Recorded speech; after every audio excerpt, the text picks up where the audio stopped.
The couple sitting across from me last Tuesday had been together for 11 years. They weren't screaming. They weren't crying. They were just done. And the worst part? Everything that destroyed their marriage was completely invisible to them. Until it was too late. That I've sat in that chair for over a decade. I've watched hundreds of relationships collapse in slow motion. And the same 5 mistakes show up, almost every single week, like clockwork. That if you're in a relationship right now, stay with me. Because one of these might already be happening to you. My name is Leah Reynolds, and I've spent over a decade as a licensed marriage and family therapist. I've worked with couples on the edge of divorce, couples who thought they were perfectly fine, and couples somewhere in between. What I've learned in that time would fill a library. But the patterns, the real patterns, are surprisingly simple. By the end of this video, you're going to walk away with 3 things.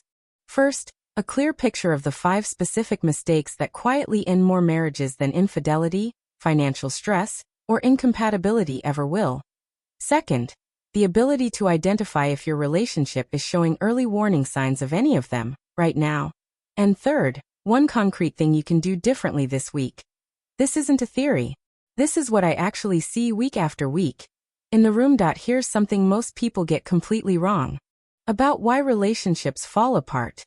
They think it's the big moments, the blowout fights, the betrayals, the dramatic turning points you can point to and say, that's when everything changed.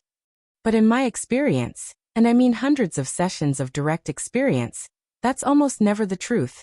Relationships don't usually die in explosions. They die in inches. They erode through the tiny, daily choices people stop making for each other. Through habits that feel completely harmless, even rational, but are slowly poisoning the foundation. The couples who sit across from me in crisis are almost always shocked when we trace it back. Because the origin point isn't dramatic. It's mundane. And here's the most painful irony. Most of the behaviors that destroy relationships were originally coping mechanisms. Things people learned to do to protect themselves. Ways of communicating, or not communicating, that once felt like survival. The problem is, what protects you in the short term can quietly suffocate the relationship over years. The most common mistake I see? People confuse conflict avoidance with keeping the peace. They think they're being mature, being the bigger person, letting things go. But there's a critical difference between letting something go and burying it alive. And buried things don't stay buried. There is one specific communication pattern, one I see in almost every struggling couple I've ever worked with, that looks completely healthy on the surface. In fact, most people would consider it the mature response. But it may be the most destructive thing you're doing in your relationship right now. We'll get to exactly what that is in mistake number 4. Stay with me, because we're starting with the mistake most couples make before they're even aware there's a problem. Mistake number 1. Keeping score. You know exactly what I mean. Even if you've never said it out loud. I did the dishes 3 times this week. She only did them once. I always initiate. He never follows through. I remembered her mother's birthday. He forgot mine. Scorekeeping is one of the most natural impulses in a relationship, and one of the most corrosive. The moment you start tracking who owes what, you've stopped functioning as partners and started functioning as opponents. You're no longer working together. You're working against each other. The reason this is so damaging isn't just the resentment it builds. It's the mindset it creates. When you're keeping score, you stop asking, how can I serve this relationship? And start asking, what do I deserve from it? Those are 2 completely different orientations. And only one of them leads anywhere good. What I recommend instead: audit your internal narrative. When you notice yourself counting, ask, am I keeping score because there's a genuine imbalance that needs a conversation? Or am I doing it to protect myself from feeling taken for granted? Those are different problems with different solutions. Mistake number 2 is connected to this one, but it goes even deeper, into something most couples don't discover until it's already done serious damage. Mistake number 2. Contempt disguised as humor. John Gottman, one of the most respected researchers in relationship science, identified contempt as the single greatest predictor of divorce. Not conflict. Not anger. Contempt. The feeling that your partner is beneath you. Now, most people would never describe themselves as contemptuous.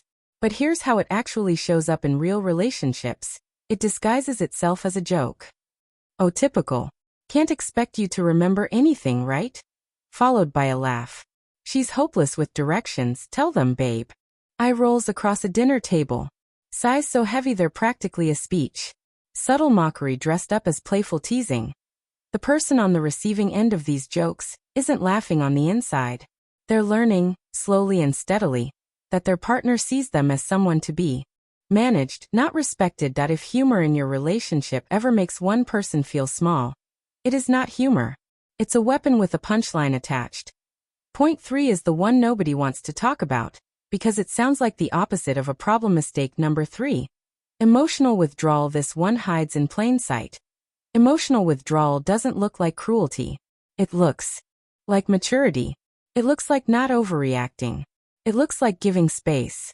It looks like being calm. But there is a profound difference between being emotionally regulated and being emotionally absent. One is a skill. The other is a wall. When one partner consistently shuts down, goes quiet, or checks out during emotionally loaded conversations, the other partner doesn't experience that as calm. They experience it as abandonment. They experience it as, the person who is supposed to be closest to me will not let me in. Over time, the partner who keeps reaching out stops reaching out. Not because they stop caring, but because the repeated experience of being met with nothing is too painful to keep seeking. And that silence? That is when the real damage is done. If you tend toward withdrawal under stress, the conversation your relationship needs isn't about the surface issue. It's about safety. Why isn't it safe to be fully present? That question, explored honestly, can change everything. Mistake 4 is the one I promised you in the setup, and I think it might genuinely surprise you. Mistake number 4. The slow fade of bids for connection. This is the one that looks healthy. This is the pattern I see in almost every struggling couple. The one hiding in plain sight. The one I flagged earlier. A bid for connection is any small attempt your partner makes to reach toward you. It might be subtle, pointing out a bird outside the window, sharing a random memory, making a joke, showing you something on their phone, complaining about their day. These bids seem insignificant, but they are the entire architecture of intimacy. Gottman's research found that couples who stay happy long-term turn toward their partner's bids about 86% of the time. Couples headed for divorce? About 33%. And here is the brutal truth. Most couples who are failing don't reject bids, they ignore them. They're looking at their phone. They're distracted. They're tired. They respond with a one-word answer and move on. Every ignored bid sends a quiet message. You are not my priority right now. Say that enough times. Never out loud, always in the accumulated weight of small moments. And eventually your partner stops bidding altogether. The fix here isn't complicated. It's just intentional. Start noticing the bids. Start turning toward them, even imperfectly. A relationship is built in the small moments far more than in the grand ones. The 5th mistake is the one that ties all of this together. And understanding it will reframe everything you've heard so far. Mistake number 5. Treating the relationship as a destination, not a practice. This is the root beneath all the others. Somewhere in most long-term relationships, people stop practicing love and start assuming it. They did the work to get here, the dating, the vulnerability, the choosing.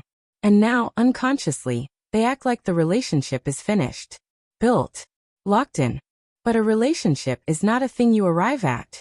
It is something you do every single day, with intention and attention. The couples who thrive aren't the ones who love each other more. They're the ones who are consistently more deliberate about how they show that love. The ones who ask, how are we doing? Not once a year in a crisis. Regularly, proactively, before there's a problem to solve. The most powerful practice I give to couples in my office is devastatingly simple. A weekly 10-minute check-in. No phones. No multitasking. Just 2 questions. What made you feel most connected to me this week? What made you feel most disconnected? That's it. 10 minutes. The couples who do it consistently tell me it changes everything, because they stop letting the small things become big things. They stay current with each other. They stay in the practice. Earlier I told you there was one behavior that looks completely healthy. One that most people would even consider the mature choice, but that quietly destroys relationships from the inside. Now you know what it is. It's the ignored bid. The turn back. The moment your partner reaches for connection. Gently, quietly, without fanfare. And you're just not there. It doesn't look like a mistake. It looks like a Tuesday.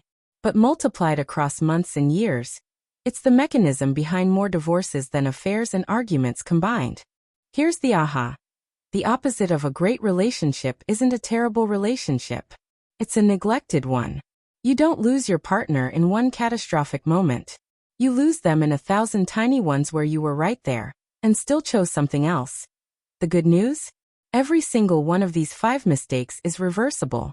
Not just manageable, reversible. With awareness and intention. It starts this week. It starts today.